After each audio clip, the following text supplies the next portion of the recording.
Hello everyone and welcome back to Soul Growth, where today we're going to be chatting about my top 5 tips for a better, happier life. Now, I have found that as I've gone through the years and become older, that the more I simplify my life, the more content and peaceful I feel.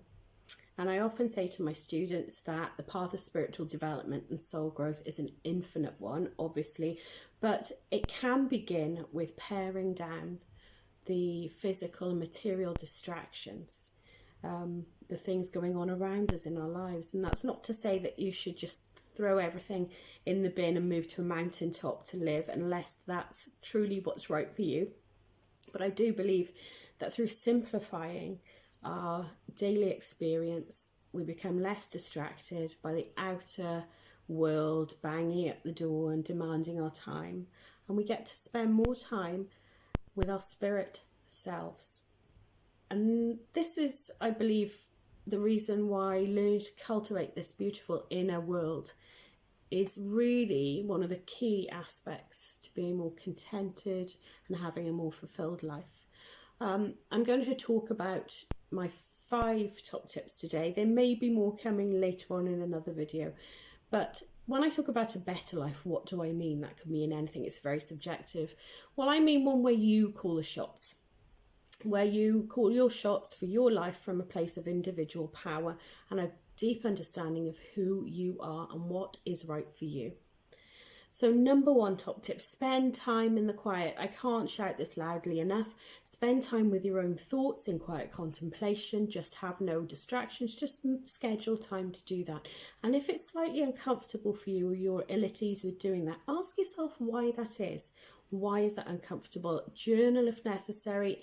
And if really necessary, seek some counselling about that. Work through those things that you find difficult to sit with in your own headspace in the quiet.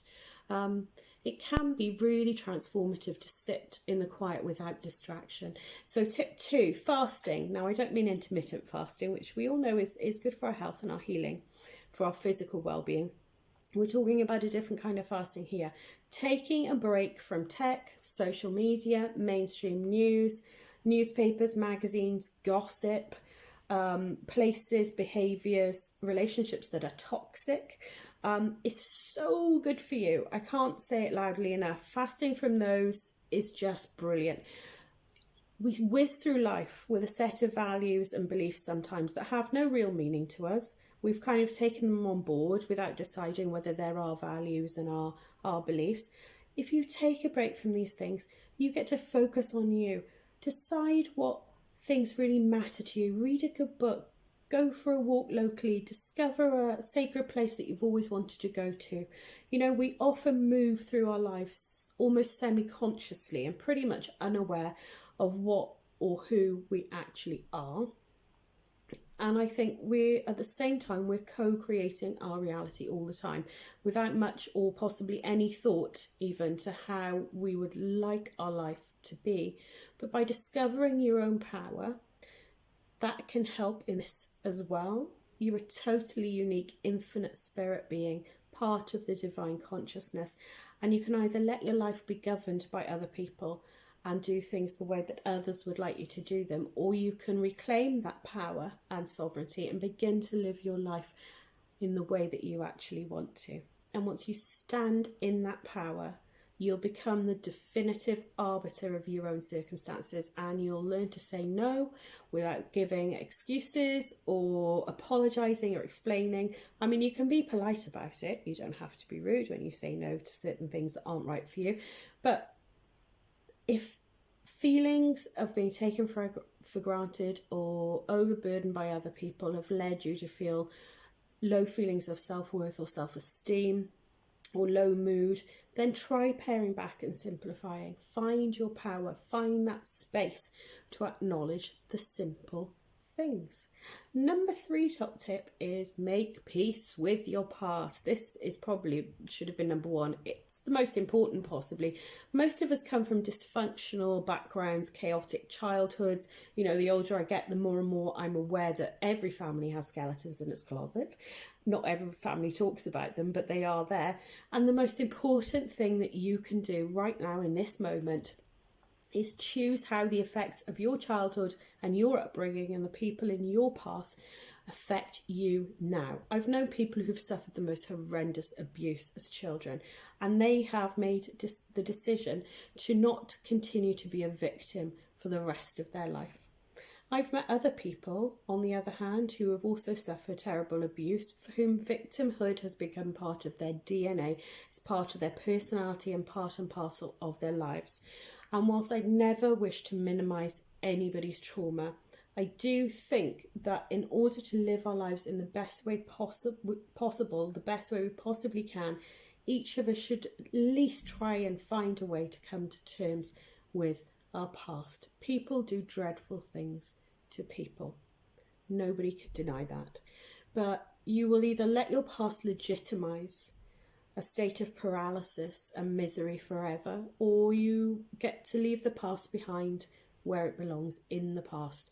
I mean, we all know that picking at a scab makes a wound take longer to heal. And it's really the same with our own experiences. Do you talk about all the injustices that you faced in your life because you're trying to heal, find solutions, move forward from them? Or do you repeat all those narratives and old stories because when you do, you receive sympathy and an outpouring of kindness from other people? Really, only one of those scenarios works and works positively. The other is a cycle of behaviour which really, if you're not careful, can become a real trap.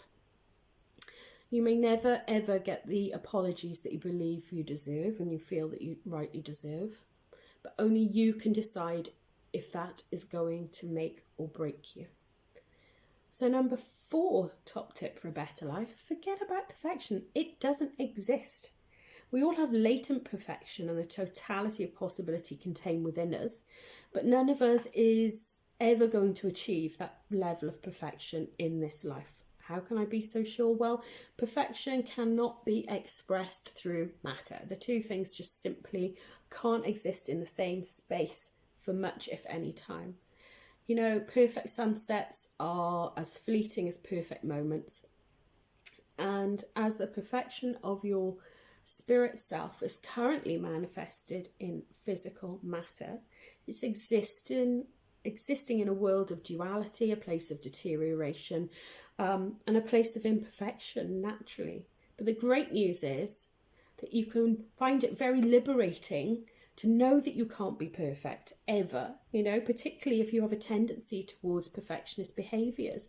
Knowing that perfection truly isn't something that you'll ever achieve may be healthier for both your mind and your spirit. You know, you might get to focus on just being the best version that you can possibly be.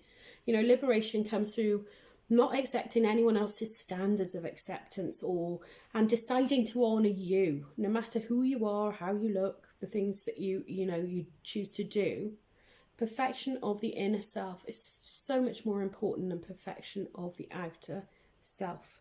We all take our soul growth and evolution with us when we cross to spirit, when the physical shell has ceased to exist. So choosing to spend time growing your soul self, is worth so much more than worrying about perfectionism and how other people see you related to that.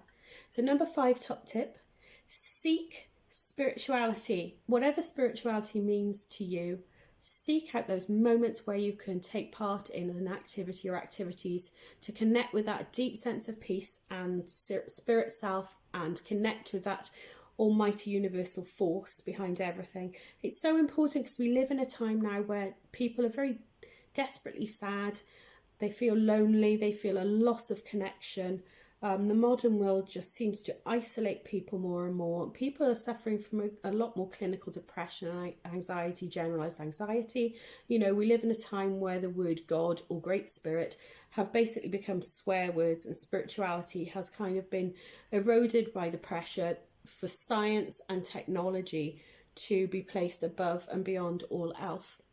And don't get me wrong, science and technology have gifted us some of the most wonderful things. But really, at what cost? I believe that one of the greatest acts of rebellion right now in this moment in modern times is to find your spiritual side and connect with that as often as possible. And keep seeking for that spiritual knowledge and wisdom and experience every chance you get. So, those are my top 5 tips to living a better life. I hope you enjoyed this quick video. If you did, please press the like and subscribe buttons down below.